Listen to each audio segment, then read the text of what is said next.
Assalamualaikum warahmatullahi wabarakatuh. Kali ini saya akan membahas biografi Abuya Ahmad Muhtadi Dimyati. Sebelum lanjut ke pembahasan, alangkah baiknya klik tombol subscribe untuk membantu channel ini agar dapat berkembang dan upload yang positif terus-menerus. Jazakallah khairon kasiron.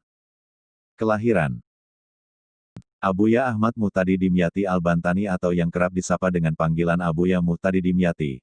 Lahir pada tanggal 26 Desember tahun 1953 Masehi, atau bertepatan pada 28 Jumadal Ula 1374 Hijriah di Kampung Cidahu, Desa Tanagara, Kecamatan Cadasari, Kabupaten Pandeglang, Provinsi Banten.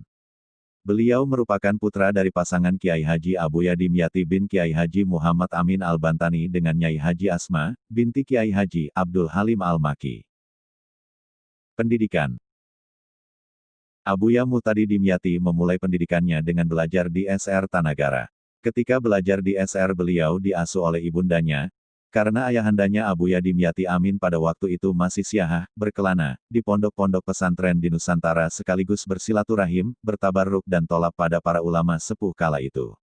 Setelah tamat SR, pada tahun 1965 Masehi ia diajak oleh ayahandanya untuk ikut siahah sambil terus-menerus digembleng pendidikan agama dalam pengembaraan selama 10 tahun, dan pada tahun 1975 Masehi ia mengikuti ayahandanya iqomah di Kampung Cidahu Desa Tanagara Kecamatan Cadasari Kabupaten Pandeglang, Banten, sambil merintis pondok pesantren.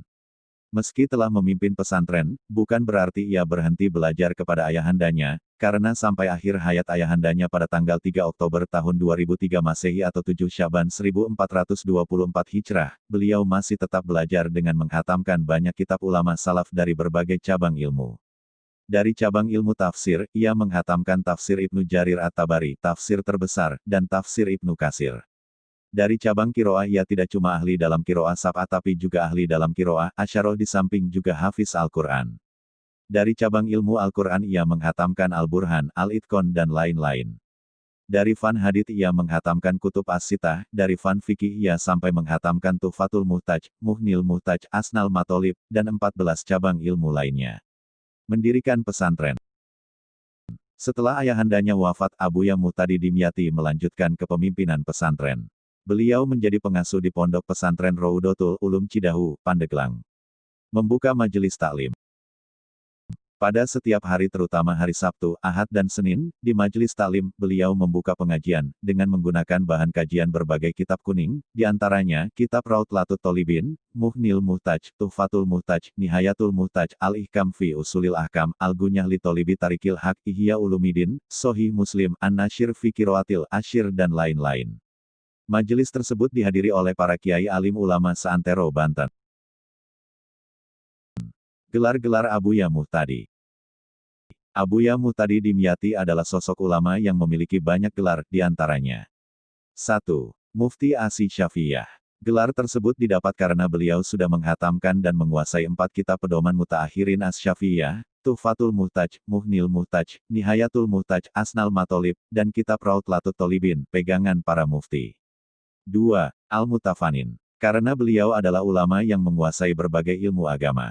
3. Al-Musnid. Karena beliau sudah disahkan untuk mengijazahkan kitab Sanad Kifayatul Mustafid karangan Syaikh Mahfuz At-Tarmasi. 4. Al-Mursyid Tarikah Asy Syadziliyah karena beliau juga menguasai 14 cabang tarikah. 5. Syaikhul Masyasih atau kiainya para kiai. Keistimewaan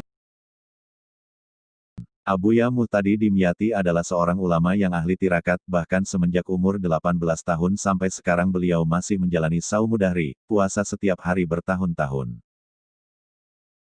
Mohon maaf jika ada kesalahan dalam penyampaian karena Al-Fakir sendiri masih belajar. Terima kasih semuanya yang sudah menonton video Al-Fakir. Semoga yang saya bagikan kali ini membawa manfaat untuk Anda dan untuk kita semua. Amin amin ya robbal alamin. Wassalamualaikum warahmatullahi wabarakatuh.